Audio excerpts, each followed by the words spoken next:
الرحمن الرحیم. محترم حضرات، تفسیر مجہری جلد نمبر 10 صفحہ نمبر 33 پر ہے کہ حضرت نوح علیہ السلام کی قوم نے ایک لمبے زمانے تک حضرت نوح علیہ السلام کو جھٹلایا. ان قوم نوح لما کذبوه زمانا طویلا حبس اللہ عنہم المطر. لمبے زمانے تک حضرت نوح علیہ السلام کی نافرمانی کی جھٹلایا، اللہ تبارک و تعالی نے بارش کو روک لیا. اتنا ہی نہیں، وَأَعْقَمَ أَرْحَامَ نِسَائِهِمْ 40 سَنَةً فَهَلَكَتْ أَوْلَادُهُمْ وَأَمْوَالُهُمْ وَمَوَاشِيهِمْ. ان کی عورتوں کو اللہ تعالیٰ نے 40 سال تک بانجھ کر دیا.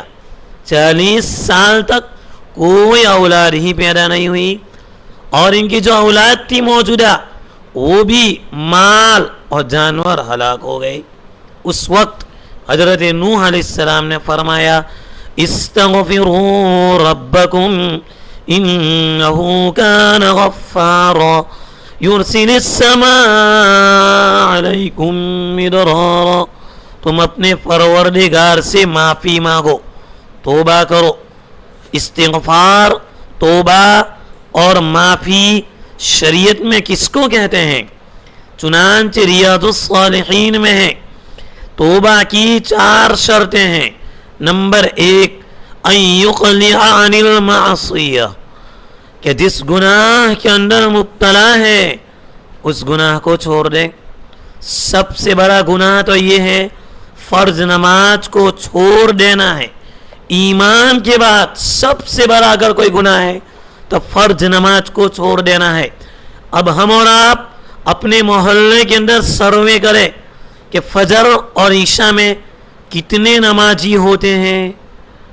ہم نے اس کی کتنی فکر کی کہ محلے میں کوئی بے نمازی نہ رہے، اس کی کتنی فکر کی یہ بتاؤ. بعد میں استسقا پڑھو، پہلے یہ بتلاؤ کہ فجر اور عشاء میں کتنے نمازی ہوتے ہیں. ہم نے اس کے لیے کتنی فکر کی.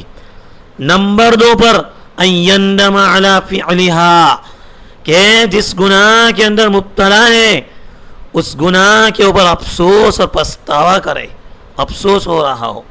تیسری شرط یہ ہے ان یعزم اللہ یعود الیہا ابدا، وہ پختہ ارادہ کرے کہ آئندہ کبھی بھی کوئی گناہ نہیں کرے گا. چوتھی شرط یہ ہے کہ ان یبرأ من حق صاحبہا، کہ وہ صاحب حق کا حق ادا کرے. رمضان سے لے کر آج تک کتنے آدمی مر گئے، کتنے آدمیوں نے شریعت کے حکم کے مطابق مال تقسیم کیا، بتلاؤ. رمضان سے لے کر آج تک کتنے آدمی مرے، اور مرنے والوں نے جو مال چھوڑا ان میں سے کتنے آدمیوں نے شریعت کے حکم کے مطابق مال تقسیم کیا، یہ بتاؤ. کتنے آدمی ایسے ہیں جنہوں نے دکانوں سے اتار لیا ہے اور پیسے ابھی ادا نہیں کیے ہیں. بعض آدمی ایسے ہیں یہاں تو یہ کہتے ہیں کہ حق صاحب حق کا حق ادا کرے. بعض لوگ ایسے ہیں جنہوں نے مسجد کی زمین کا، مدرسے کی زمین کا، وقف کی زمین کا ایک چاہ دبا رکھا ہے. بتاؤ، یہ شرطیں تو پائی جاتی نہیں. اب توبہ اور استغفار کرنا ہے نمبر 1 پر. تو اس کے بعد کیا ہے بھائی؟ اس کے بعد استسقا کی نماز ہے. حسن بصری رحمۃ اللہ علیہ بہت بڑے اللہ کے ولی ہیں. تفسیر قرطبی میں لکھا ہے ایک شخص نے آ کر قحط سالی کی شکایت کی تو انہوں نے اس سے فرمایا استغفار کرو. استغفار کا مطلب یہ نہیں استغفر اللہ استغفر، نہیں، یہ 4 شرطیں بیان کی نہیں. یہ ہے توبہ، یہ ہے استغفار، یعنی اللہ تعالیٰ سے اپنے گناہوں سے معافی مانگو. دوسرے شخص نے غریبی کی شکایت کی، اس سے فرمایا استغفار کرو، توبہ کرو، شرعی توبہ. تیسرا آدمی آیا، اس نے کہا کہ نرینہ اولاد کے لیے دعا کرو، فرمایا استغفار کرو. چوتھا آدمی آیا، آ کر کہنے لگا کہ باغ خشک ہو رہا ہے، آپ دعا کر دیجئے۔ حضرت نے فرمایا استغفروا، معافی مانگو، توبہ کرو۔ حاضرین مجلس نے کہا کہ حضرت آپ کے پاس 4 آدمی الگ الگ آئے، چاروں نے شکایت کی، ہر ایک کی شکایت الگ الگ ہے، اور آپ نے سب کو استغفار کا حکم دیا۔ حضرت حسن بصری رحمۃ اللہ نے فرمایا میں نے اپنی طرف سے کوئی بات نہیں بتلائی، خود اللہ تعالیٰ نے سورہ نوح میں ارشاد فرمایا استغفروا ربکم، تم اپنے پروردگار سے معافی مانگو، انہو کان غفارا، یقیناً وہ بہت ہی معاف کرنے والا ہے۔ جب تم سچی اور پکی توبہ کرو گے، پہلے نمبر والا آیا تھا، اس نے 1 سال کی شکایت کی، جب سچی اور پکی توبہ کر لی 4 شرطوں والی، یرسل السماء علیکم مدرارا، تمہارے اوپر موسلادھار بارش برسائیں گے۔ اگر تمہیں غریبی ہے اور لڑکے پیدا نہیں ہوتے، لڑکیاں پیدا ہوتی ہیں، وَيُمْدِدْكُمْ بِأَمْوَالٍ وَبَنِينَ، توبہ اور استغفار کرو گے، تمہاری مدد کرے گا مالوں کے ذریعے اور لڑکوں کے ذریعے۔ بنین جمع ہے ابنن کی، لڑکے۔ اور اگر تمہارا باغ خشک ہو رہا ہے، کوئی فکر نہیں، توبہ کرو، استغفار کرو۔ وَيَجْعَلْ لَكُمْ جَنَّاتٍ وَيَجْعَلْ لَكُمْ أَنْهَارًا، تمہارے لیے باغات اور نہریں بنا دے گا۔ دیکھا بھائی، توبہ اور استغفار ہے نمبر 1 پر، اور یہ 4 شرطیں بیان کی۔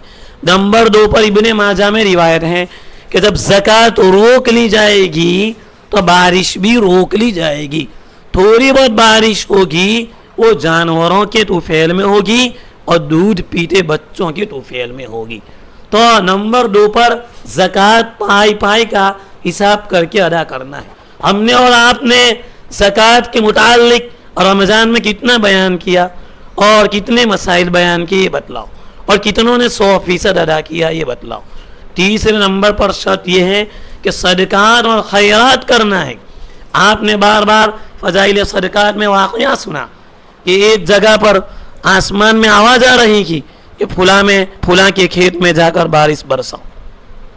چنانچہ یہ آدمی بادل کے ساتھ گیا اور وہاں ایک جگہ بارش ہوئی، ایک آدمی کھیت میں کام کر رہا تھا، پوچھا کہ تو کیا کام کر رہا ہے، تیرا نام بتلا کہ تو کیا کام کر رہا ہے، کہ کیوں، کہ آسمان میں تیرا نام لیا جا رہا تھا کہ ان کے کھیت میں جا کر بارش برساؤ۔